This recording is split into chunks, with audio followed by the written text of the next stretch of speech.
Salut, j'espère que vous allez bien. J'ai vécu une scène du côté d'Hawaï. Je voulais partager mon expérience avec vous. Je suis allée à Hawaï pour livrer les écorces de coupure de lait à une maman que je connais bien. Parce que moi, j'ai habité là-bas. Si vous vous souvenez bien dans mes histoires, je vous dis souvent que j'ai commencé à soigner dans ma chambre là-bas du côté d'Hawaï. Moi, j'ai habité à Hawaï. Du coup, je connaissais un peu comment marcher là-bas pour donner à la femme là, ses écorces. Donc, quand elle m'a indiqué, je me suis retrouvée. Lorsque je suis arrivée là-bas, elle n'était pas à côté. Donc, je suis d'abord partie. Il y a un petit restaurant des musulmans là. Ça s'appelle où c'est le Sahel, quelque chose comme ça. Je suis partie là-bas pour boire le daiquiri. Je me suis assise. J'ai pris le daiquiri. À côté de moi, il y avait des jeunes filles. Quand j'ai commencé à boire mon daiquiri, il y a un jeune monsieur qui est entré. Il a commandé un plat de héros. Il a mangé son plat normalement. Après, il est sorti. Les jeunes filles qui étaient à côté de moi ont commencé à causer et à parler. Et bizarrement, elles parlaient de ce monsieur. Il y a une là qui disait que c'est son ex. Que si le gars là est débraillé aujourd'hui là, qu'il n'a rien, c'est à cause d'elle. Pourquoi? Parce que elle avait pris ses ongles et ses cheveux. Elle est partie travailler avec. C'est comme ça que son autre gars lui avait ouvert le snack. Elle a ouvert un grand snack. Et après, elle était partie à Dubaï, elle a voyagé. Et après, tout ça est tombé. Quand elle est entrée dans les prières, on lui a demandé de confesser. Elle a confessé. Et maintenant, on lui a demandé de détruire le blocage là. Parce que quand elle avait pris les ongles et les cheveux, la dame l'avait fait le rituel. La dame lui a demandé de partir enterrer quelque part. On lui a dit qu'il faut qu'elle libère l'enfant d'autrui.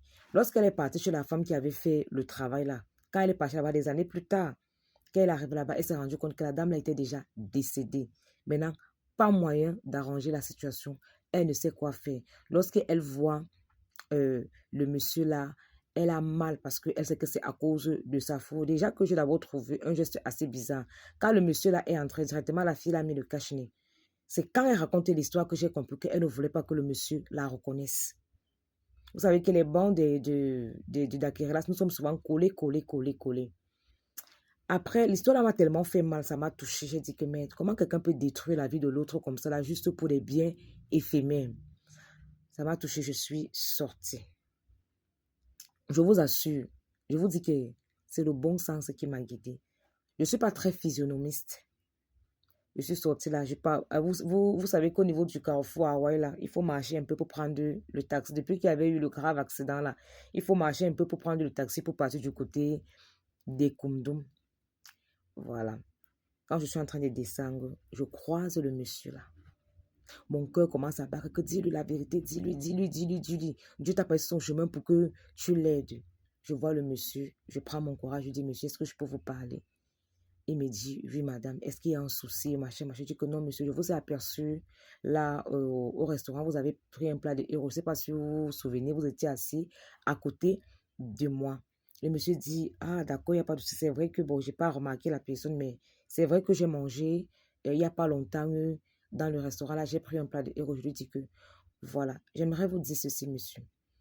Je ne sais pas ce qui s'est passé dans le passé, dans votre vie, mais j'aimerais vous dire que ce que vous vivez là, actuellement là, les moments difficiles par lesquels vous êtes en train de passer là, ce n'est pas de votre faute.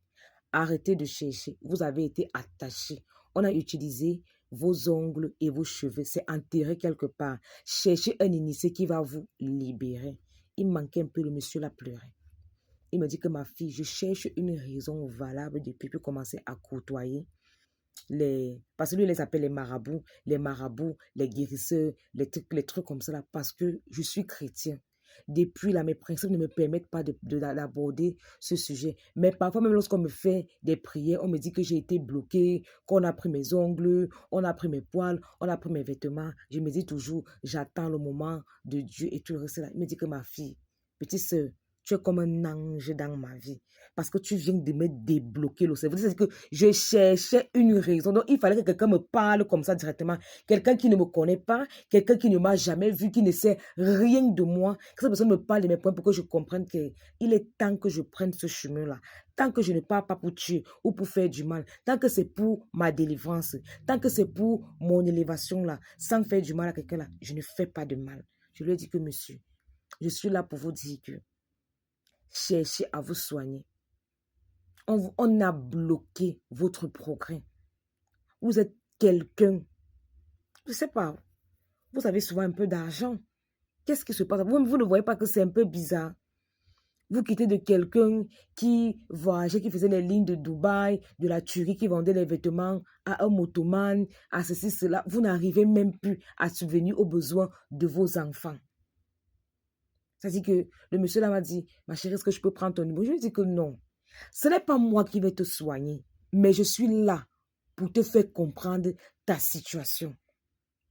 Il m'a dit quand même, est-ce que je peux prendre ton numéro et tout et tout. Je lui ai dit d'accord, il n'y a pas de souci. Je sais que d'ici peu, il va aussi voir les vidéos sur TikTok, tout ça. Mais je lui ai dit que c'est pas moi qui vais te soigner. Je suis juste là pour te mettre sur le chemin. Cherche ta vie. Tout ce que tu es en train de faire là, tant qu'on ne déterre pas le blocage là, tant qu'on ne détruit pas ça, ça ne va pas donner. Mais je dis encore, la fille qui a fait le blocage là, quand on va déterrer ça, le retour que la fille là va gérer, elle va devenir plus misérable même qu'avant qu'elle ne fasse le rituel là. Faites très attention. La vie, c'est graduellement. Le succès, le progrès là, quand on est trop pressé là, il y a toujours les conséquences. On ne dévie pas la nature.